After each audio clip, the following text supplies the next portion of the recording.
yang arif lagi bijaksana, guru-guru yang berdedikasi, seterusnya rekan-rekan sekalian. Kawan-kawan, mari dengarkan sebuah cerita dari masyarakat negeri di bawah Bayu yang bertajuk Lenyap di Telan Bumi. Begini ceritanya.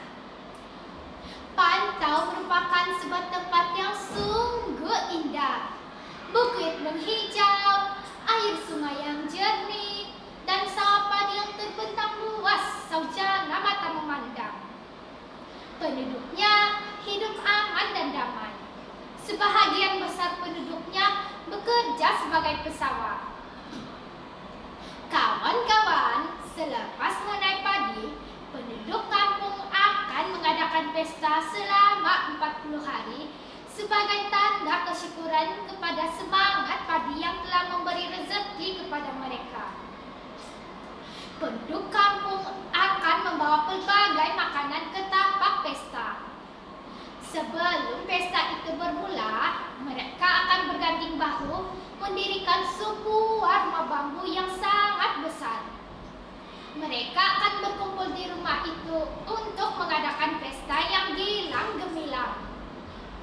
Pada hari pertama pesta, mereka akan berkumpul beramai-ramai untuk menikmati berbagai makanan yang lazat.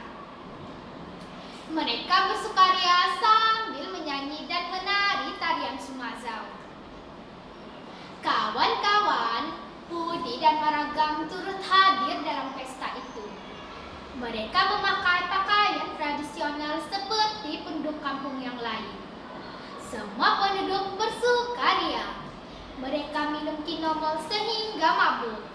Mereka juga memalu gong sambil menari-nari. Mereka amat seronok kecuali Budi dan Maragam. Maragam berpendapat bahwa berpesta selama 40 hari hanya membuang masa. Maragam mengajak istrinya, Budi, untuk pulang ke rumah selepas 3 hari berada di pesta itu. Mereka pergi ke sawah padi dan bekerja membersihkan jerami padi yang telah kering. Pada hari terakhir pesta, Siak yang suka berjenaka mengikat monyet dan anak anjing dengan tali. Siak menarik tali sambil menari-nari dengan monyet dan anak anjing. Penduduk kampung yang melihatnya ketawa terbahak-bahak. Tiba-tiba, seorang pemuda yang telah mabuk menyimbau monyet dengan minuman keras.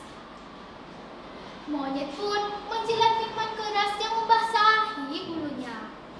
Siak pula turut memberi minuman keras kepada monyet. Monyet mabuk dan berjalan terhuyung-hayang. Siak pula menarik tali sambil menari-nari dengan monyet. Penduduk kampung yang melihatnya ketawa terbahak-bahak.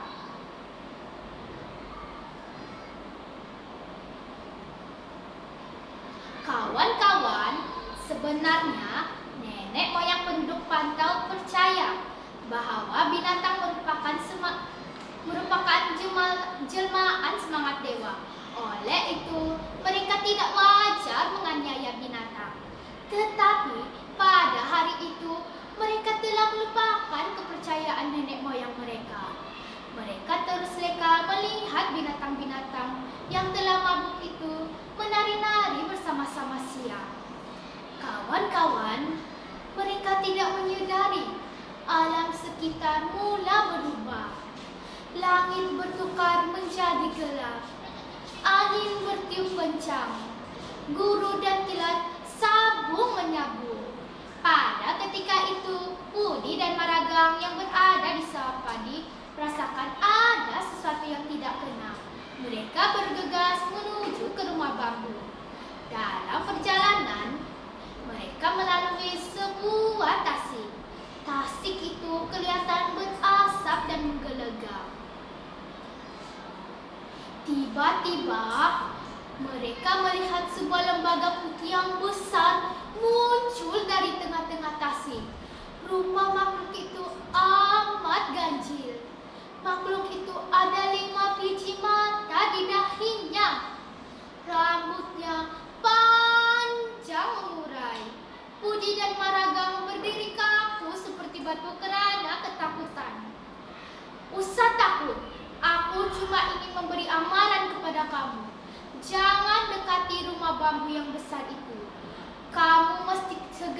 meninggalkan tempat ini. Kampung ini akan lenyap selama-lamanya, kata lembaga itu. Tapi mengapa? Tanya Maraga.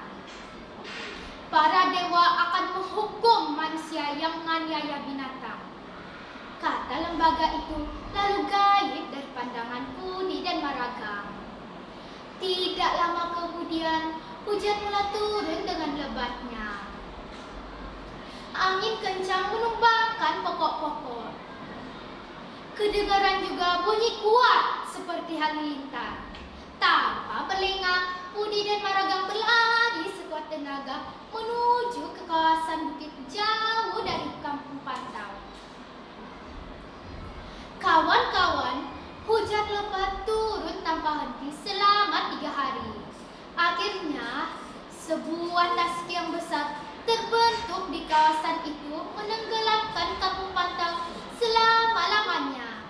Pudi dan Maraga hanya dapat melihat kampung mereka yang telah tenggelam itu dari jauh. Mereka amat sedih mengenangkan rekan sekampung yang telah tenggelam di telan bumi.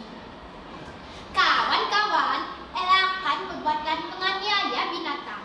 Kita sepatutnya menyayangi binatang, karena binatang juga merupakan makhluk ciptaan Tuhan. Dari ranau menuju papan, beli jeruk serta penganan, kisah pantau jadi tibar, tika burung jadikan sepadan. Sekian.